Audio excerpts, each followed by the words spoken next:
کیا آپ جانتے ہیں سفر معراج پر حضور نے کون کون سی 5 سواریاں استعمال کی؟ یہ کوئی عام سفر نہیں تھا، یہ ایک عظیم معجزہ تھا۔ براق، سب سے پہلی سواری براق تھی۔ یہ نور سے بنی ہوئی تھی اور اس کا قدم وہاں پڑتا تھا جہاں تک نگاہ جاتی تھی۔ اسی پر مکہ سے بیت المقدس تک کا سفر طے ہوا۔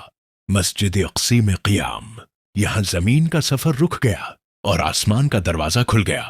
انبیاء کرام کی امامت ہوئی اور رحمتوں کا آغاز ہوا۔ حضرت جبرائیل علیہ السلام کی رہنمائی، مسجد اقصی سے حضرت جبرائیل علیہ السلام کے ساتھ آسمان در آسمان عروج ہوا۔ ہر منزل پر انبیاء کرام سے ملاقات ہوئی۔ رف جب سدرۃ المنتہی کا مقام آیا تو حضرت جبرائیل علیہ السلام رک گئے۔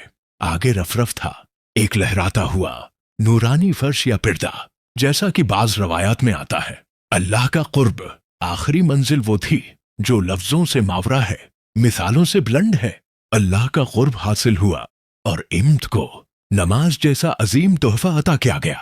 سفر معراج ہمیں یہ سکھاتا ہے کہ جب اللہ چاہے تو وقت، فاصلے اور حدیں سب مٹ جاتی ہیں۔